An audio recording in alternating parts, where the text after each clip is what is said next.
Israel, o maior sinal do fim dos tempos.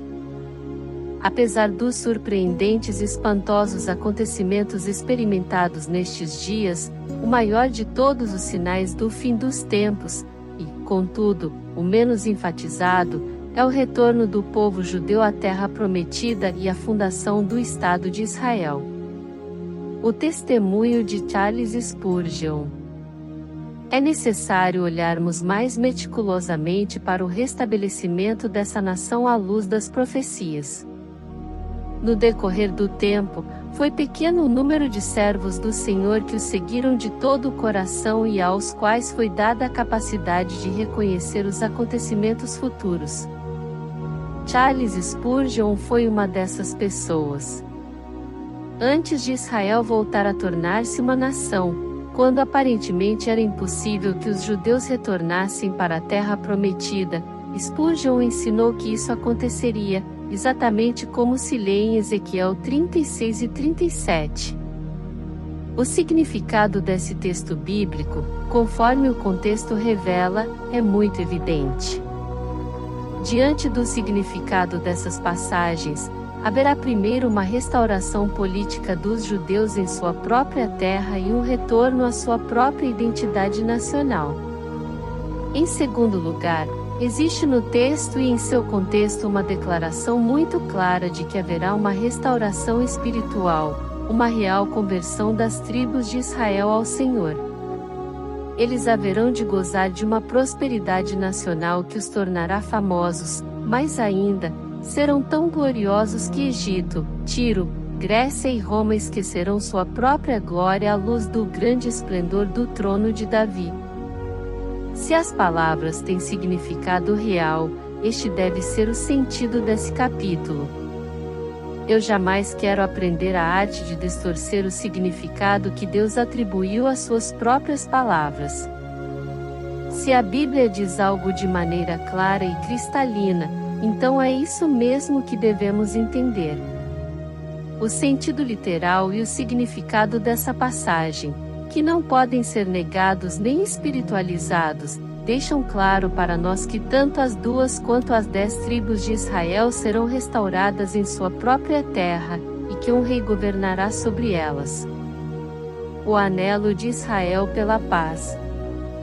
Analisemos o desenvolvimento progressivo que está acontecendo e que conduzirá Israel a uma união com a nova ordem mundial, dominada pela Europa.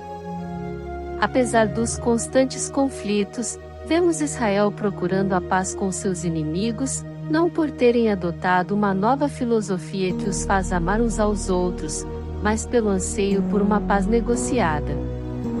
Muitos em Israel estão fascinados com a possibilidade de viver em paz com seus vizinhos árabes. Eles acham que essa paz realmente poderá ser alcançada. Mas a Bíblia diz, quando andarem dizendo, paz e segurança, eis que lhes sobrevirá repentina destruição, como vêm as dores de parto a que está para dar à luz, e de nenhum modo escaparão. 1 Tessalonicenses 5 e 3. Israel, o objeto da profecia. Fazemos bem em compreender que os sinais do final dos tempos dados pelo Senhor são especificamente direcionados a Israel. Quando Jesus explicou os eventos dos tempos finais a seus discípulos juntamente com os sinais que aconteceriam antes de sua volta, ele endereçou essas palavras ao povo de Israel. Temos 2 características muito claras mencionadas em Mateus 24, que identificam esse povo. Então, os que estiverem na Judéia fujam para os montes, v 16. Isto é uma referência geográfica, e não diz respeito à Igreja de Jesus Cristo.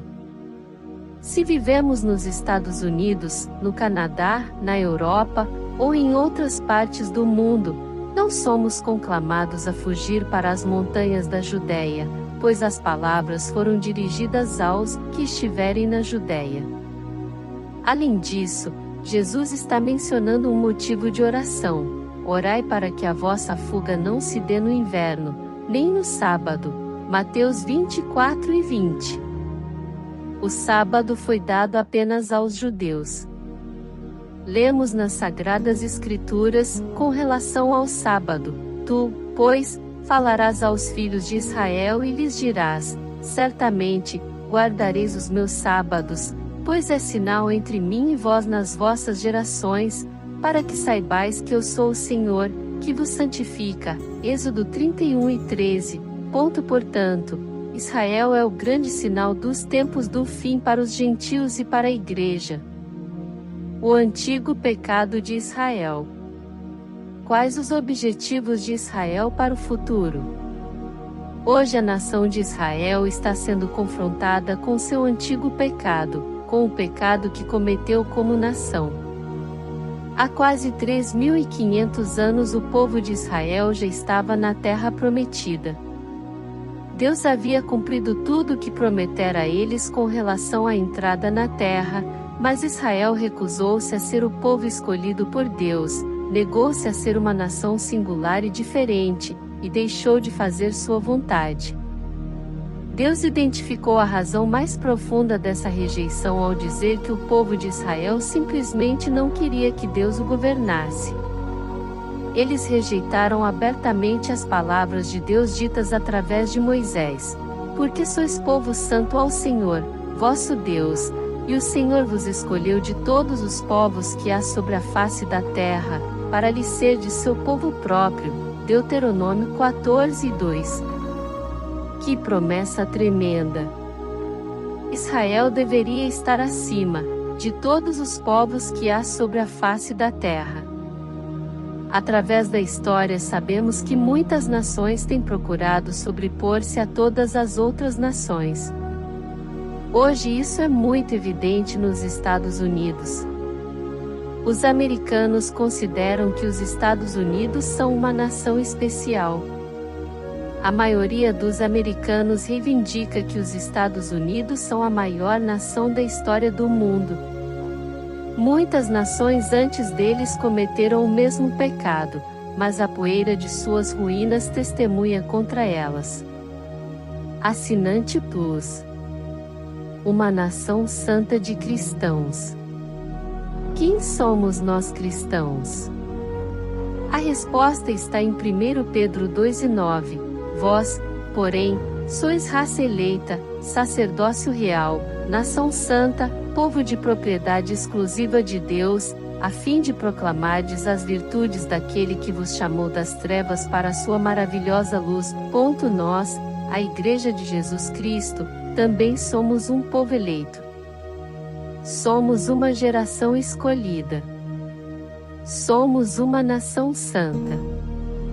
Mas essa nação santa não pode ser comparada ou identificada com quaisquer nações políticas, como os Estados Unidos, o Canadá, a França, a Inglaterra, a China ou outra nação do mundo. Essa nação santa habita entre as nações do mundo, e cada membro dessa nação santa é conhecido pessoalmente pelo próprio Senhor. Tudo indica que essa nação santa está prestes a se completar, e quando isso acontecer, quando o último dos gentios for agregado à Igreja, seremos arrebatados pelo nosso Senhor, para estarmos em sua presença por toda a eternidade. O clamor de Israel por um rei. O anseio rebelde de Israel em tempos antigos, ao pedir um rei ao profeta Samuel para ser como as outras nações, veja 1 Samuel 8:5 e 7, não desapareceu simplesmente. Ao contrário, ele atingiu seu clímax 1000 anos mais tarde. Em João 19:15 está escrito: não temos rei, senão César. Todo o peso da afirmação dos antepassados, refletindo o desejo de serem parte da família das nações, de serem como qualquer outro povo, atingiu, então, a realização: não temos rei, senão César. Israel ainda será confrontado com essa afirmação quando as nações da terra se ajuntarem para batalhar contra Jerusalém. Os passos de Israel rumo à paz. Parece que a única solução em relação à Terra Santa é seguir o rumo de uma paz negociada.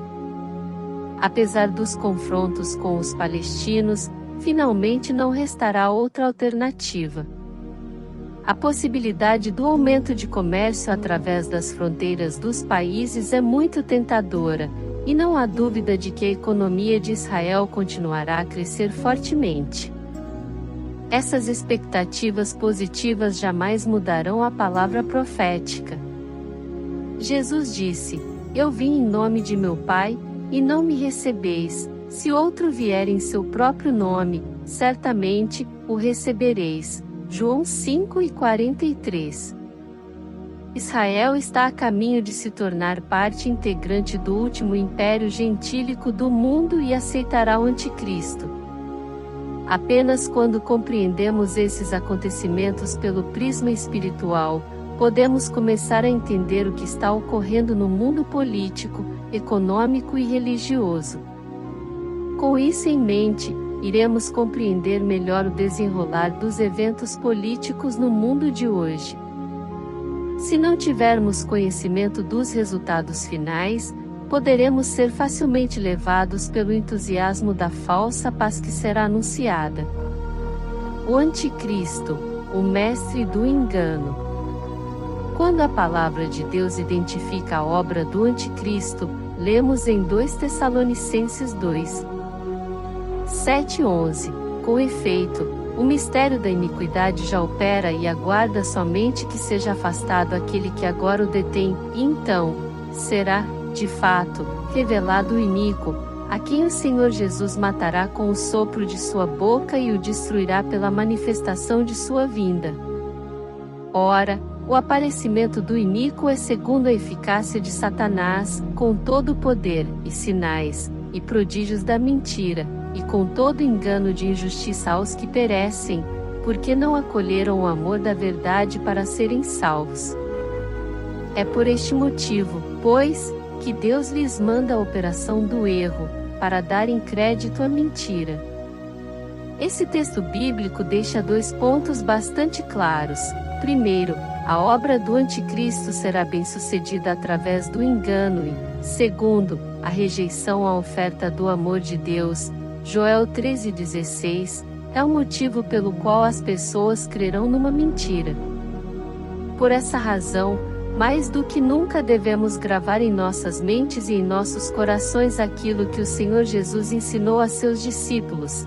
É como um homem que, ausentando-se do país, deixa a sua casa, dá autoridade aos seus servos, a cada um a sua obrigação, e ao porteiro ordena que vigie. Vigiai, pois, porque não sabeis quando virá o dono da casa, se à tarde, se à meia-noite, se ao cantar do galo, se pela manhã, para que, vindo ele inesperadamente, não vos ache dormindo. O que, porém, vos digo a todos, vigiai.